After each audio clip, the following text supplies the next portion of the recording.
fungsi The Japan Bank sebagai bank sentral. Dengan 3 tugas utama di bidang moneter, perbankan, dan sistem pembayaran. Di samping itu, Bank Indonesia diberi tugas penting lain dalam hubungannya dengan pemerintah dan melanjutkan fungsi bank komersial yang dilakukan oleh DJB sebelumnya. Baik, kita langsung saja masuk ke status dan kedudukan Bank Indonesia. Apa sih status dan kedudukan Bank Indonesia? Tentu babak baru dalam sejarah Bank Indonesia sebagai bank sentral yang independen dalam melaksanakan tugas dan wewenangnya.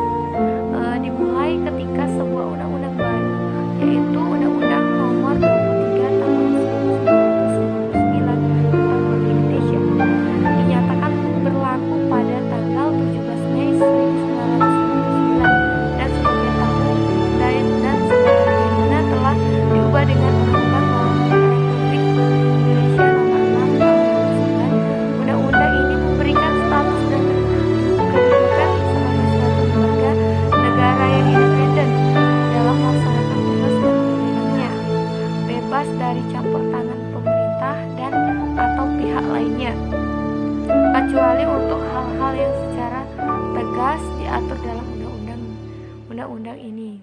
Dan Bank Indonesia mempunyai otonomi penuh dalam merumuskan dan melaksanakan setiap tugas dan wewenangnya sebagaimana ditentukan dalam undang-undang tersebut. Pihak luar tidak dibenarkan mencampuri pelaksanaan tugas Bank Indonesia, dan Bank Indonesia juga berkewajiban untuk menolak atau mengabaikan intervensi dalam bentuk apapun dari pihak manapun juga. Baik, kita langsung saja masuk ke visi dan misi Bank Indonesia beserta tujuannya. Di sini visi Bank Indonesia yaitu menjadi lembaga bank sentral yang kredibel dan terbaik di regional melalui penguatan nilai-nilai strategis yang dimiliki serta mencapai inflasi yang rendah dan nilai tukar yang stabil. Adapun juga misi. Di sini misinya mencapai stabilitas nilai rupiah dan menjaga efektivitas transmisi kebijakan moneter untuk mendorong pertumbuhan ekonomi yang berkualitas. Ada juga mendorong sistem keuangan nasional bekerja secara efektif dan efisien, dan ada juga mewujudkan sistem pembayaran yang aman, efisien, dan lancar. Dan ada juga dalam kapasitasnya sebagai bank sentral, dan Bank Indonesia mempunyai suatu tujuan tunggal, yaitu mencapai dan memelihara kestabilan nilai rupiah. Baik, kita masuk ke tugas BI dan organisasinya, yaitu pasca terbentuknya OJK, tugas BI sebagai bank sentral tidak lagi mencakup tugas pengaturan dan pengawasan perbankan. Kedepannya, yaitu BI akan bertugas mengawal stabilitas moneter, stabilitas sistem pembayaran, dan stabilitas sistem keuangan. Kata Direktur Eksekutif Departemen Penyelesaian Aset yaitu dalam sambutannya, Said mengharapkan agar informasi mengenai peran dan fungsi BI pasca OJK dapat diteruskan kepada masyarakat umum. Dan sebagaimana layaknya sebuah lembaga, maka dalam menjalankan tugas Bank Indonesia juga memiliki pimpinan, yaitu pimpinan pun tentu berbeda dengan bank-bank pada umumnya. Sesuai dengan Undang-Undang Nomor 23 Tahun 1999, pimpinan Bank Indonesia disebut dengan Dewan Gubernur, yang terdiri dari seorang gubernur, seorang deputi gubernur senior, dan yaitu sekurang-kurangnya 4 dan sebanyak-banyaknya 7 orang deputi gubernur. Baik, di sini ada peran Bank Indonesia dalam stabilitas keuangan. Tentu sebagai otoritas moneter, perbankan, dan sistem pembayaran, tugas utama Bank Indonesia tidak saja menjaga stabilitas moneter, namun juga stabilitas sistem keuangan. Di sini ada juga keberhasilan Indonesia dalam menjaga stabilitas moneter tanpa diikuti oleh stabilitas sistem keuangan. Tidak akan banyak artinya dalam mendukung pertumbuhan ekonomi yang berkelanjutan. Stabilitas moneter dan stabilitas keuangan ibarat dua sistem mata uang yang tidak dapat dipisahkan.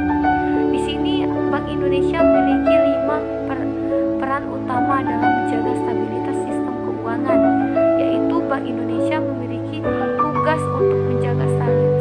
stabilitas moneter antara lain melalui instrumen suku bunga dalam operasi pasar terbuka, dan Bank Indonesia memiliki peran vital dalam menciptakan kinerja lembaga keuangan yang sehat, terkhususnya perbankan.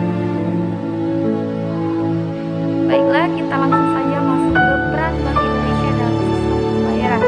Di sini kita akan membahas tentang menjaga stabilitas nilai tukar rupiah adalah tujuan Bank Indonesia sebagaimana diamanatkan Undang-Undang Nomor 23 Tahun 1999 tentang Bank Indonesia untuk menjaga stabilitas rupiah.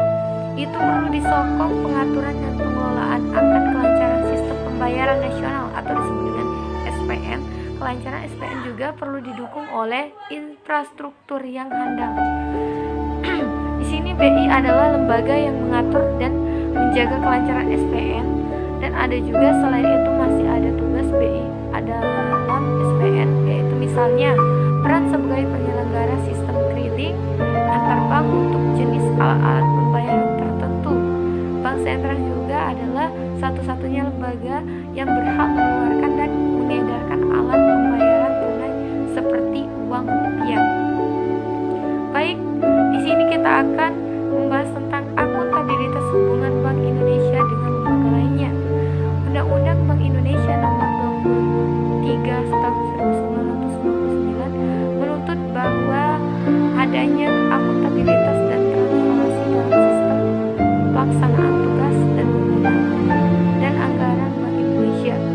Dan ada juga laporan keuangan tahunan Bank Indonesia juga disampaikan kepada Badan Pemeriksa Keuangan atau BPK, dan ada juga dalam struktur ketatanegaraan Indonesia, dan ada juga bertindak sebagai pemegang kas pemerintah, dan yang selanjutnya itu untuk atas nama pemerintah Bank Indonesia dapat menerima pinjaman luar negeri, dan ada juga pemerintah wajib meminta pendapat Bank Indonesia atau mengundang Bank Indonesia dalam sidang kabinet dan memberikan pendapat dan pertimbangan kepada pemerintah mengenai rancangan anggaran pendapatan dan belanja negara. Ada juga dalam hal pemerintah memberikan surat-surat hutang negara. Yang selanjutnya Bank Indonesia dapat membentuk penerbitan surat-surat hutang negara yang diterbitkan pemerintah, dan Bank Indonesia dilarang memberikan kredit kepada pemerintah, dan hubungan dengan kantor Menteri Sekretaris Negara untuk Pemerintah PBI dalam lembaran negara RI atau Republik Indonesia. Baik, itu saja penjelasan dari tugas UAS saya tentang ekonomi